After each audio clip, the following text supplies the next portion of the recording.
Olá, seja bem-vindo ao Contribuinte Cast, o podcast do contribuinte. E eu sou Ragélia Canavati e estou aqui com vocês em mais um episódio para trazer um tema que volta e meia eu falo, abordo nos episódios e eu vejo que tem muita repercussão, principalmente em relação a todos os directs que nós recebemos quando nós estamos interagindo com vocês através das nossas redes sociais. E como tema, no nosso 39º episódio, nós estaremos abordando tudo que você precisa saber para se tornar um MEI, um microempreendedor individual, ou para saber mais sobre a tributação que incide sobre a atividade do microempreendedor individual. Então, se você é um MEI ou deseja se formalizar como MEI, esse é o seu episódio que nós preparamos para você. E é claro que eu já convido vocês a vir comigo neste episódio que está repleto de dicas, novidades, enfim. Eu vou esmiuçar tudo o que você precisa saber em um único episódio. Vem comigo!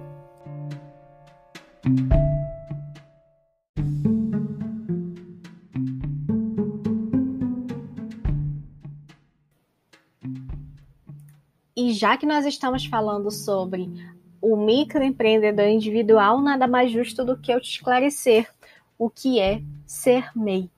O MEI, gente, ele é o pequeno empresário individual, tá? E para ele poder ser titulado como MEI, ele deve atender ali algumas condições. E essas condições, elas variam, desde o faturamento até mesmo a limitação de atividades.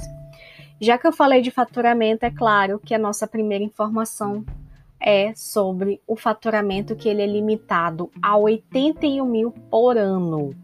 Uma outra condição é que ele não participe como sócio ou administrador ou até mesmo titular de outra empresa, tá? Ele não pode realizar essas atividades, porque elas são vistas como atividades obscuras, já que ele está ali buscando uma formalização como um pequeno empresário individual.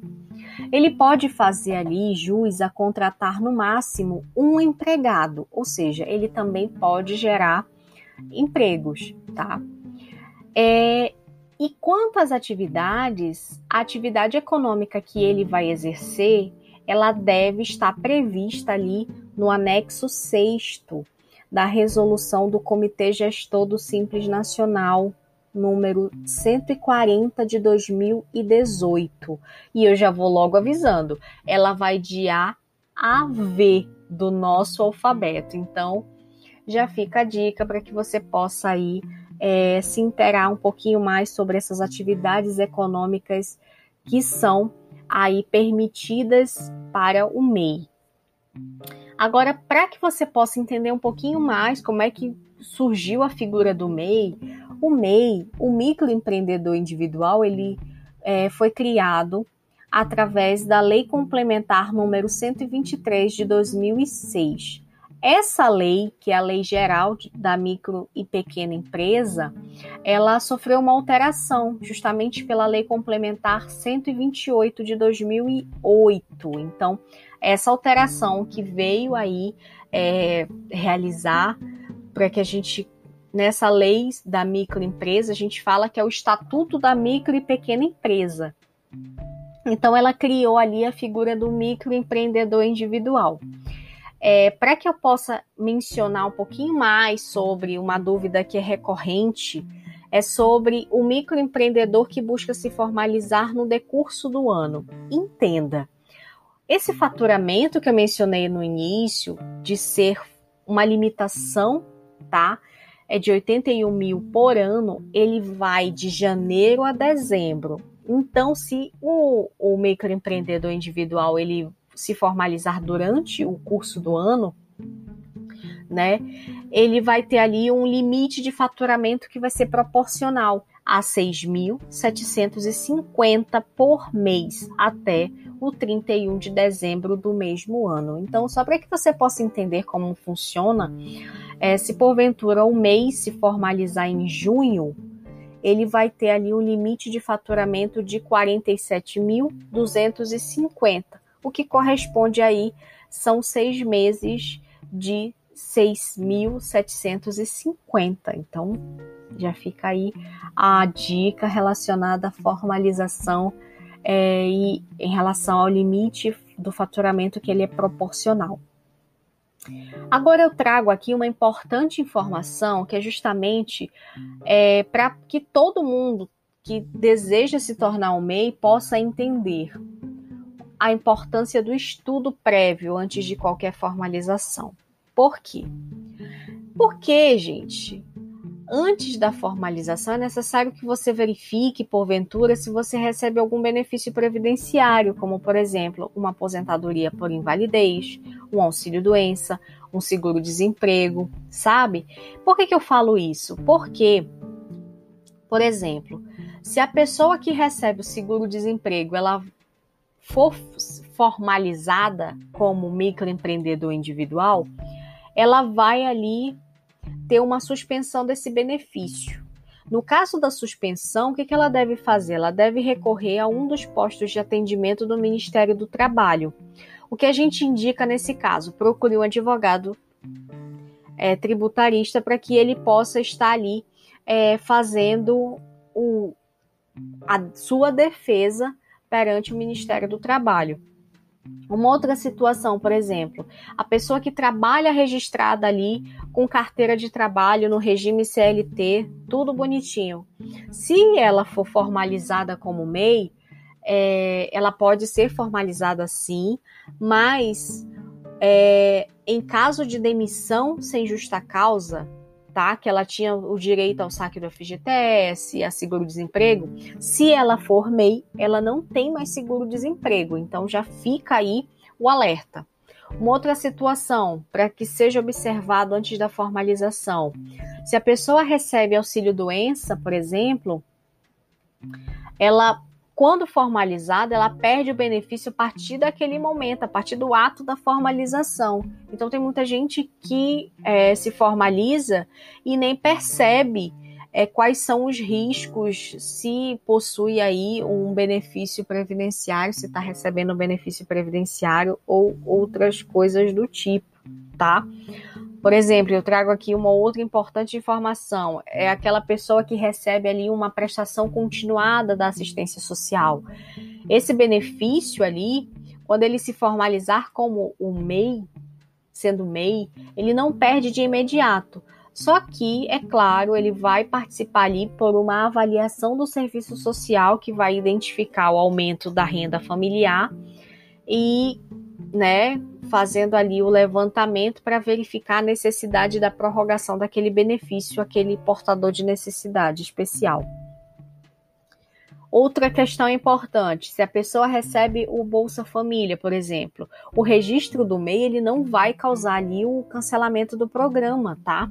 Mas é claro que vai ser verificada a questão do aumento da renda familiar e o que ultrapassar o limite, é claro, ultrapassando o cancelamento do benefício ali, ainda que ele não seja de imediato, mas ele vai vir através da atualização cadastral. Então, já fica aí a dica relacionada a essas questões. Uma dúvida que é muito recorrente, principalmente para quem quer se formalizar como MEI, é sobre quais são os documentos que são necessários para essa formalização. Gente, antes de tudo, antes de te falar quais são esses documentos, para que você possa se formalizar, você precisa acessar o portal do empreendedor. E no portal do empreendedor, você vai ser redirecionado a um portal novo que surgiu aí em meados do final de julho, salvo engano, a agosto, tá? Que se chama gov.br. Vai ser necessário que seja feito esse cadastro nesse site para que Após esse acesso, tá? O empresário, o microempreendedor individual, ele deve ali estar informando todos os seus dados, por exemplo, RG, CPF, o título de eleitor. Se for estrangeiro, precisa informar se ele é imigrante ou não, por conta das informações relativas ao passaporte. Por exemplo, se ele entregou a declaração de imposto de renda à pessoa física dos últimos 2 anos, e quando ele for questionado sobre essa entrega, claro que de imediato já vão pedir aí o número do recibo da entrega dessas declarações. Então já fica aí a dica e o alerta. Uma outra situação que tem muita gente que tem dúvida e que também está ligada à questão da formalização, que é justamente sobre se a pessoa física que possui ali débitos comerciais, as dívidas junto às instituições financeiras, né, tá com o nome sujo no Serasa ou no SPC, se ela pode se tornar um MEI. Pode sim, gente. Não existe nenhum impedimento para que essa pessoa física, ainda que tenha débitos, ela venha ali se formalizar como microempreendedor individual. Agora eu trago uma importante informação aqui, é sobre a questão das obrigações. Porque, claro, nós estamos aqui no podcast do contribuinte e eu não posso deixar de mencionar que a partir do momento em que houver uma formalização do microempreendedor individual, com a formalização vai vir também as obrigações tributárias, sejam elas acessórias e principais. Só para que você possa entender de forma mais resumida possível, uma obrigação principal está para pagar, assim como uma obrigação acessória está para um dever de fazer algo, tá? E a obrigação tributária principal é justamente a de recolher, né, mensalmente a contribuição social, que hoje é no valor de 52,25 centavos. Essa contribuição social, ela é destinada ao INSS. Então, aqui tem que ser observada a questão da apuração. Por quê?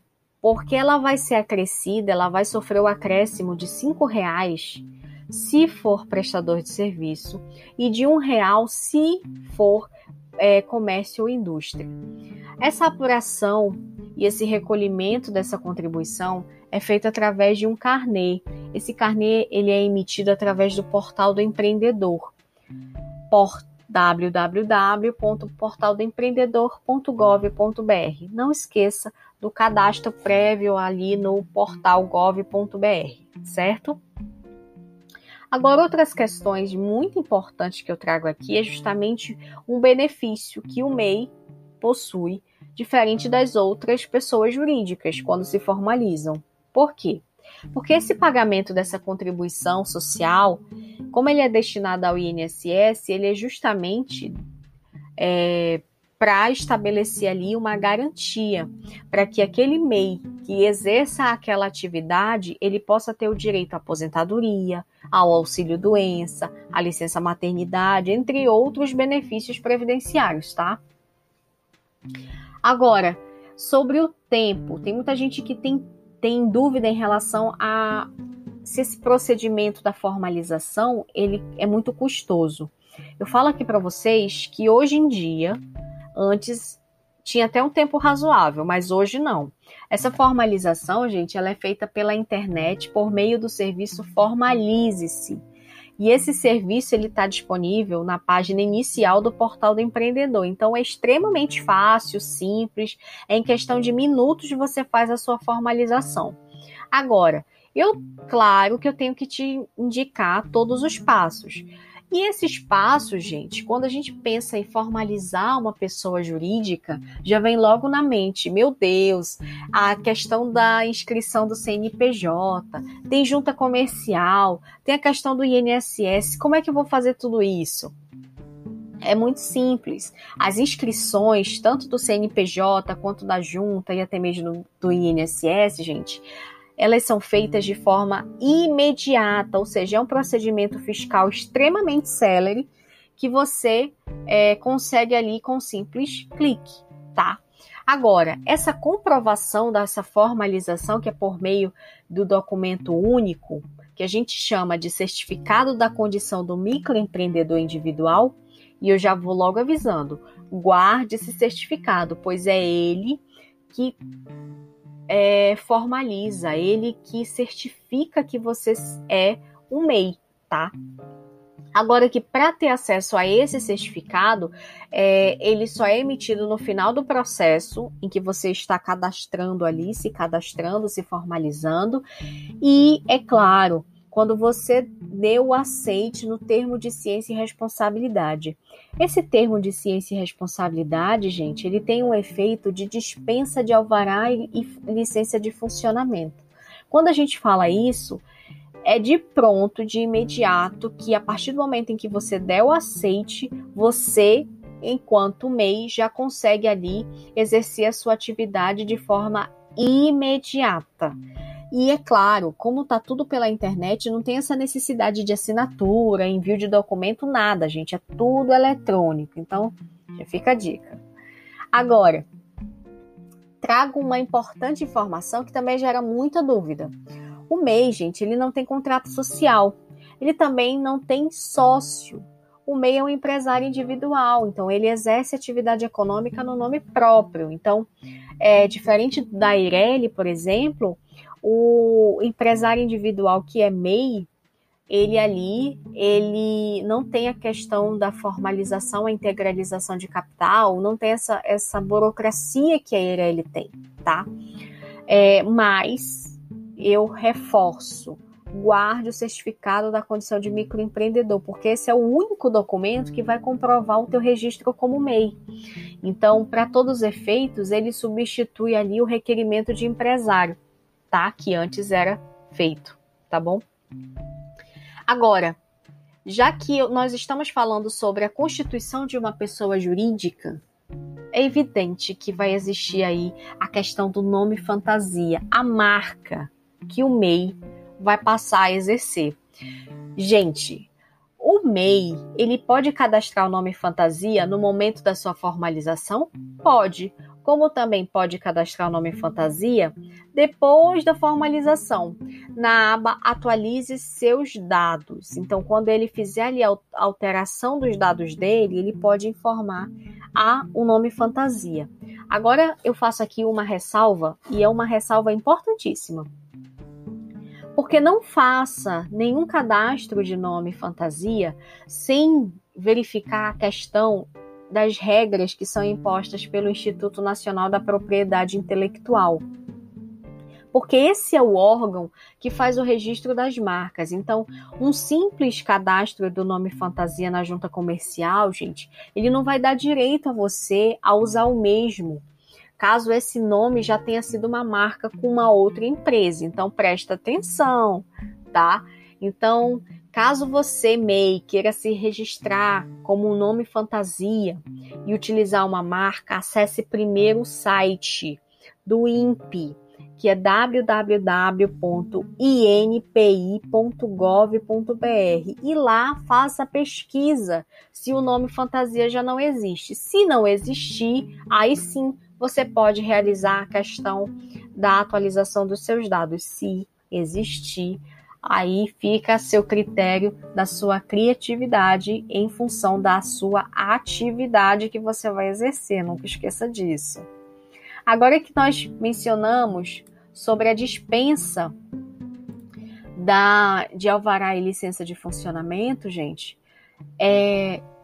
quando você consegue aí obter o seu certificado da condição do microempreendedor individual, ele vai gerar sempre no final da inscrição, ou até mesmo quando você realizar alguma alteração, como por exemplo, que eu já citei aqui, que é um nome fantasia, tá? Agora, quando é válido que eu mencione isso para vocês, que essa dispensa do alvará e do licenciamento de funcionamento, ela não desobriga o MEI a cumprir alguns requisitos que são estabelecidos pelo poder público, como, por exemplo, todos eles que são ligados ao funcionamento regular da atividade. E aqui eu cito, são aspectos sanitários que devem ser observados, aspectos ambientais, tributários, segurança pública, enfim, uma série de regras que é necessário que seja observado na prefeitura do seu município, tá?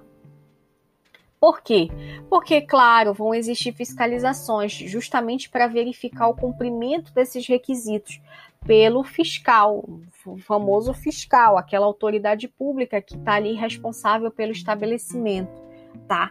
Então, caso se verifique, porventura, que o empreendedor se encontre em alguma desconformidade, por exemplo, essa autoridade responsável, ela pode, depois dessa verificação, notificar esse empresário para que possa ali adotar as providências de correção.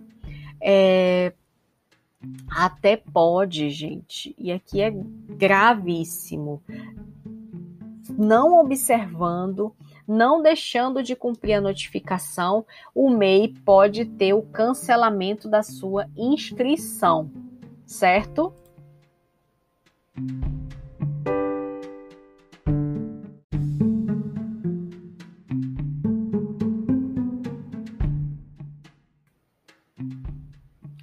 Importante aqui que eu destaco para vocês e que também é fonte de diversas dúvidas, é sobre a contratação de empregados. O MEI ele pode contratar até um empregado, só que esse empregado ele jamais vai poder ser o cônjuge ou o companheiro. Por quê? Porque o MEI ele não pode contratar essas pessoas. Somente vai ser admitida essa filiação de cônjuge ou companheiro como empregado quando esse for contratado por uma sociedade em nome coletivo, em que esse participe com outro cônjuge, ou, exemplo, como sócio. E isso ele tem que estar muito comprovado no efetivo exercício e daquela atividade remunerada, sabe? Isso tem que estar muito claro. Por quê? Para efeitos previdenciários também, tá? O MEI, ele também, porventura, né? Ele tem ali alguns benefícios previdenciários, e eu mencionei aqui, como por exemplo, depois que ele se formaliza, ele passa a ter uma cobertura previdenciária para si e para os seus dependentes. E esses dependentes, eu falo aqui para vocês, por isso que ele não pode ter como empregado o seu cônjuge ou o seu companheiro, justamente por conta desses benefícios previdenciários. Um dos benefícios para o empregado, para o empreendedor, tá? É a aposentadoria por idade, as mulheres 60, aos homens 65, auxílio doença e aposentadoria por invalidez, só que, observe, são 12 meses de contribuição. Auxílio maternidade com a carência de 10 meses de contribuição. Para os dependentes, né, tem aí a pensão por morte e o auxílio reclusão, que tem aí uma duração variável, dependendo da idade e do tipo do beneficiário, né, e tem também a questão do benefício que é devido até os 21 anos de idade, sempre no caso aí, fazendo uma ressalva no caso de invalidez ou deficiência. Tem aí a regrinha que é a carência dos 12 meses após a última contribuição. Então, já fica a dica ligada tanto à questão da empregabilidade quanto para a questão dos benefícios previdenciários. Agora eu trago aqui, só para que você possa entender como é que funciona essa questão de contribuição previdenciária que é mensal. Quando a gente fala sobre essa contribuição, que ela é mensal, essa é uma obrigação tributária que o MEI ele deve fazer esse recolhimento, tá? Esse recolhimento, eu já mencionei aqui para vocês, ele pode ser feito, ele é feito através do portal do empreendedor, na aba Pague sua contribuição mensal. Então, ele pode fazer de 3 formas distintas, ou no débito automático, ou no pagamento online, ou até mesmo no boleto. Se for no boleto, é aquele famoso carnê, tá?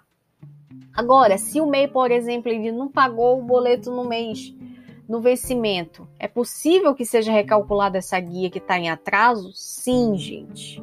Na mesma aba, pague a sua contribuição mensal e lá você vai informar o seu CNPJ, vai conferir se está tudo certo em questão do nome empresarial e vai emitir a guia do pagamento, tá? Agora, importante aqui que eu destaco, vai aparecer uma listagem para você e você, é claro, vai verificar a questão da data do pagamento que vai ser realizado. Aí é só clicar em apurar e gerar a DAS e pronto, fazer o pagamento. Agora, quando a gente fala sobre contribuintes, é claro que eu tenho que falar aqui para vocês quais são os impostos que o MEI paga, por exemplo, e quais são esses vencimentos.